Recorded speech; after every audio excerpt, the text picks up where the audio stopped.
जोंनि जा मन्त्र बे मन्त्रआ गरिबनि नखराव बिटिआर सरकार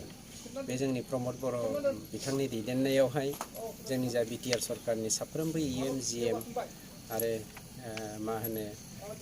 जोंनि एमएलएफ्रा गामि गामि थांनानै सानसेयाव नखरथामनिफ्राय नखरबा गरिबफोरनि गेजेराव बयनिख्रुइ गोरिबसिन नखरखौ जोङो हान्थिनो नागिरदों हान्थिदों आरो बे हान्थिनायनि गुबै थांखियानो जादों जोंनि बै गोरिब नखरफोरा माबोरै जिउ खांगासिनो दङ बे जिउ खांनायनि गेजेरजों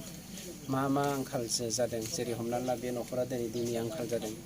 बे नखरा दिनै न' मोनाखै बे नखरा दिनै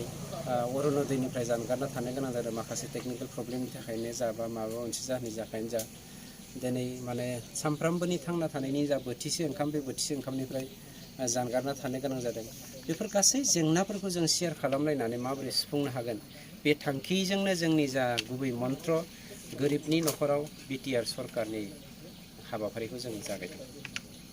एखनबा सरकारि आसनिफोरनिबो एसे गोबावबो जायो बेखौ थाब माबा मोनसे खालामनायनि हमनानै ला जोंहा जेनेबा पिएमवाइजिनि खोन्था पिएमवाइजिखौ जोङो हरखाब बानायनो हाया बेवहाय जिअ'टेक खालामनांगौ दं बायदिसिना दं जिअ'टेक खालामखांनायनि उनाव सिलेक्ट जानायनि उनाव 90 दिननि गेजेराव न' लुनांगौ खिन्थु बेफोरबायदि गालगाबनि गेजेराव थानानै 90 दिनखौ नेनायाबो बबेबा जायगायावहाय खोब गोब्राब बेनिखायनो जोंहा गभर्नमेन्टआव माखासे इमारजेन्सि फान्ड दङ फान्ड होननानै जों बुङा इन्सट्रुमेन्टफोर दङ जों बुस्थुफोर जेरै थिं जोंहा थिं रेडि थायो बे थिंफोरखौ जोङो बबे मस्ट इम्परटेन्ट गोनांथार बे जायगायावहाय जों होनायनि राहा लामाखौ लागोन आरो बेफोरनो जों हाथारिखौ जों सुख'लांनो थाखाय नाजाबाय थागोन। सार नोंथांमोना एमजिएनरेगा बा जब कार्डआव गिदिर केलेंकारि जादों होननानै जाख्ल'बोनानै सिगां समाव बुंबाय थादोंमोन दा नोंथांमोननि समाव माबायदि थांखि लादों एमजिएनरेगा जोंनियाव खुनु जाख्ल'नायनि बाथ्राखौनो जों सहायनो हानाय नङा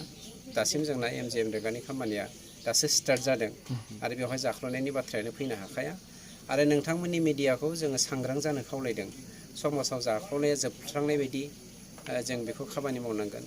दा गोबां बुंनो नागिरो लंकायाव थांबा बयबो राबन जायो होननानै खिन्थु जोंनि गेजेरावबो सोरबा राबन जानो नागिरदों नामा बेखौ आं नोंथांमोननिसिम आं बेक्तिगत भाबै आंखौबो नोजोर हो नोंथांमोना जोंनि गुबुन दैदेनगिरिखौबो सरकारनि दैदेनगिरिफोरखौबो सरकारनि मा होनो इएमजिएमफोरखौबो नोजोर होनायनि दायथ'आ नोंथांमोननि होमबासो जों समाजाव गुफुं समाज मोनसे दानो हागोन नङाबा नोंथाङा हारसिं सोदांनानै आं हारसिं सोदांनानै बाखिखौ जोङो सोदांहोआब्ला खिन्थु समाजा जौगानाय नङा। सावस्रिनि खेथ्रआव बिटिआर ओनसोलाव गोबां मोजां देहा फाहामसालियाव थांनो हायि जानानै दं बेनि खेथ्रआव नोंथांमोना गोबां जायगायाव गिदिंबाय सरकारि जानानै माबायदि उद्देश्य आरो माबायदि थांखि लागोन सावस्रिनि बेलायाव जोङो गिबियाव प्रमद बर' बिथांखौ जोङो मान होनांगोन एप्रिसियेट खालामनांगोन जोंनि सरकारा बावैसो मोनसे कम्पानिजों टाइ आप खालामदों सोरहाबा जुदि बिराद गिदिर बेराम जादों जेरै केन्सारा जोंनि थाखाय बिराद गिदिर बेराम हार्ट डेमेज जानाया